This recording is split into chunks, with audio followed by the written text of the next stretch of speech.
umpisa na tayo. Samahan niyo ako. Alrighty, let's go!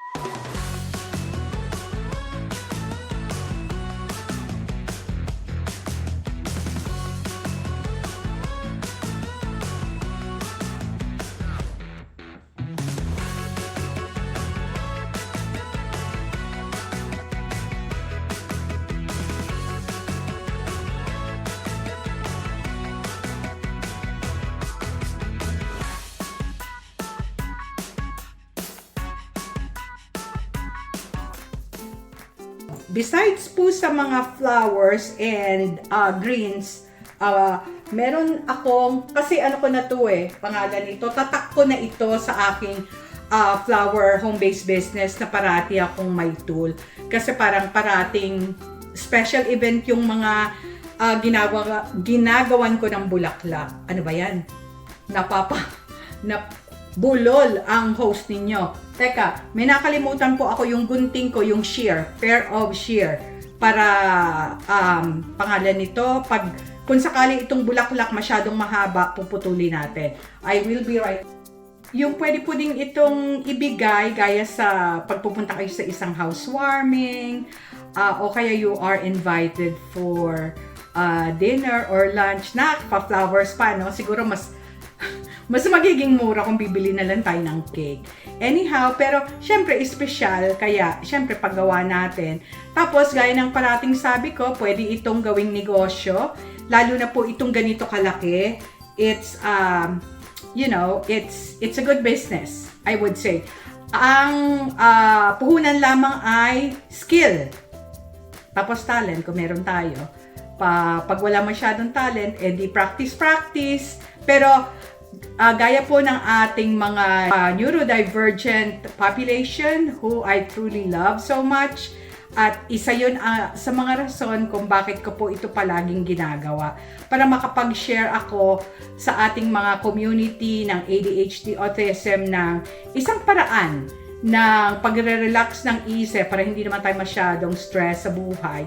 Kasi alam niyo, ang flower making o flower arrangement, nakakapagpa-relax ba siya ng isipan?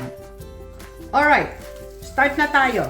So, ang unang atake, lalagyan natin ng base, yung ating foam. So, normally, ang base parati po ay greens. So, let's go!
Ayan. Malapit na po. So,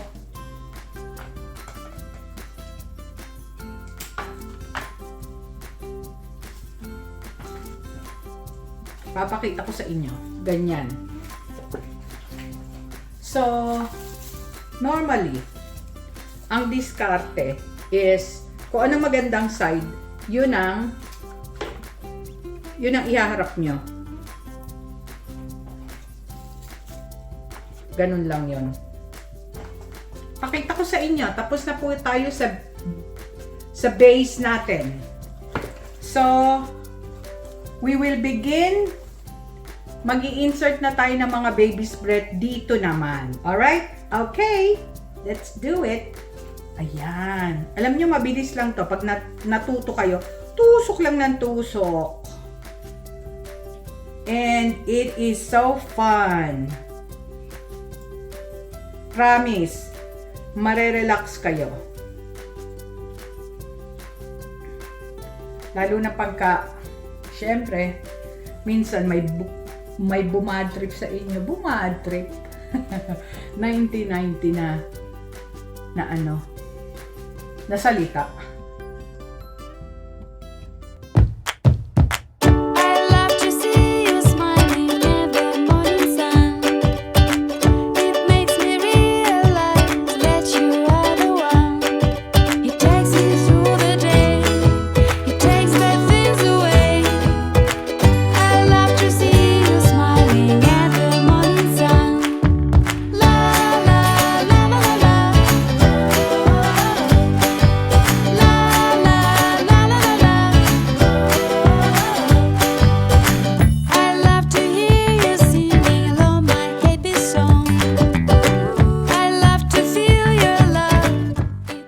Papunta na po tayo sa main event, which is yung highlight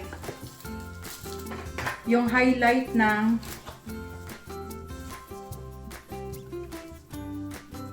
susuksok ko lang po mabuti, ha, kasi yung iba hindi nakasuksok na mabuti. Ayan. So, ano na po ang susunod? Ito na ang mga rosas. Bale, itutusok natin. We wanna make sure na equal siya. So, ako po, ang ginawa ko, what I have right here is total of 24 roses. Long stem po ito. So, ang ginawa ko is actually, pinutol ko yung, kasi masyadong mahaba, yung iba 3 feet. Medyo OA. Although may mga, I should say, meron po tayong mga bouquet na pwedeng paggamitan nun.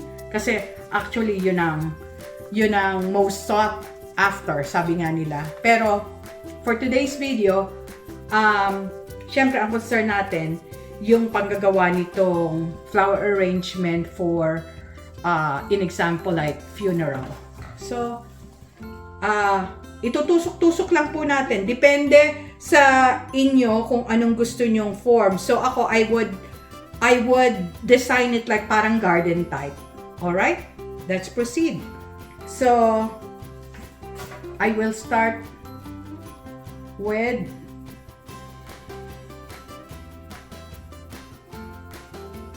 yan po.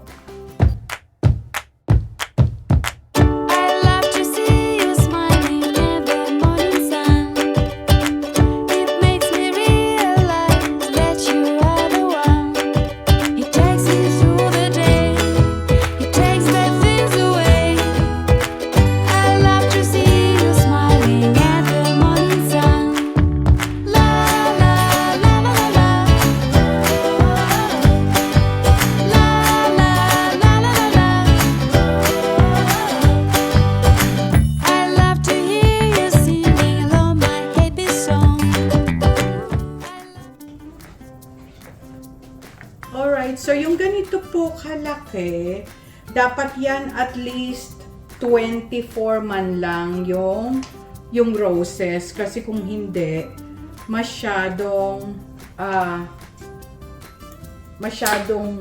konti, masyadong kalat. So, mas maganda 36, 48. Meron nga po akong ginawa eh. It's not for funeral, pero for birthday. Ng isa sa mga friends namin nung nag-celebrate ng, I think, 80th. If I'm not mistaken, that was 150. Napakaganda. Nakakatuwang. Tapos, ano ho yun? Super bloom. So, kaya, talagang napaka-therapeutic gawin kasi you'll see yung product ng pag natapos ka na. Super ganda niya. Ang tigas ng ulo nitong isa. Teka, ayaw kita dyan. Yan.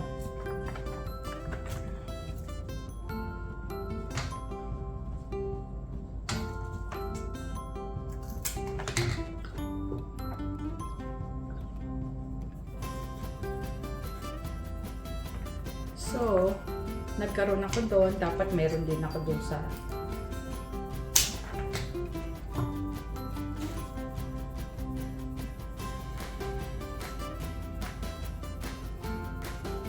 oops, mahaba.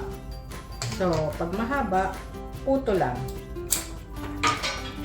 Tapos, tubig ulit.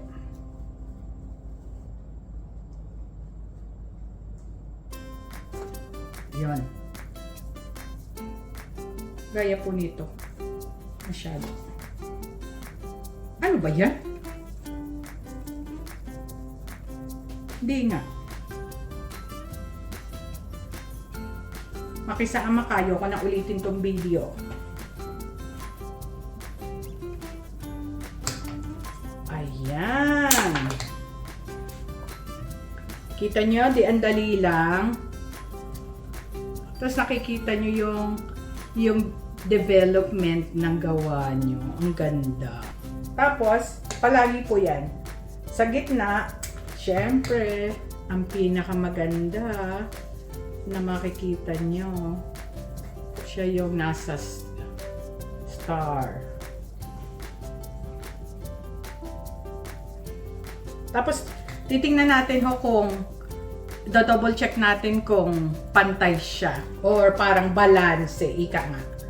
So, pwede pa tayo maglagay dito.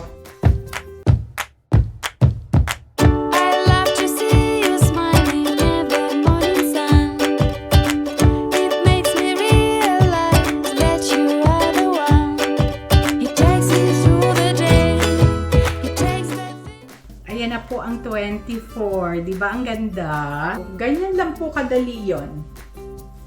Di ba ang ganda niya? So, I have a tool right here kasi kada po ako magagawa ng flower arrangement, this is already my brand. So, I make sure that I utilize some kind of fabric kasi that's the brand I already created. So, itatry ko po siyang i-incorporate dito. So, we'll see.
At syempre, pag natapos na po ang inyong flower arrangement, kung ito'y gagamitin ninyo sa inyong business, ang pinaka-importante, ang credits, don't forget your brand. So, itutusok na natin siya ngayon. At syempre, teka, ba't hindi ko maitusok? Ayan. Alright. So, paki-like naman po ang inyong like button kung nagustuhan nyo ang aking flower arrangement today. Don't forget to comment and share our page. Tapos kung gusto nyo mag-subscribe din kayo. Ito pong video na ito, besides sana makatulong sa mga gustong mag-negosyo ng maliit, lalo na ang isang home-based business. Besides that, ang goal po ng aking page ay para makapag-share ng life hacks or hobbies sa ating mga neurodivergent population, lalong-lalo na po ang ADHD and autism community who I really love so much. Yun po ang aking advocacy. At ang layunin po nito ay sana ma-relax ang inyong mind habang gumagawa ng mga magagandang bulaklak at halaman. Para naman po doon sa mga gustong magnegosyo, marami pa po akong gagawin na videos na maaaring makatulong sa inyong para ma-harness nyo ang inyong skills. At yung po mga videos na yun ay pwede nyong i-play ng i-play hanggang sa matuto kayo. I'll be making some boutonnieres, bridal bouquet in the future. So, gaya po ng parati kong sinasabi, see you on my next video. Okay, yun lamang po. Thank you so much. Bye-bye. Lutuan na. Mag-alas 5 na po eh. Sige na po. Bye-bye.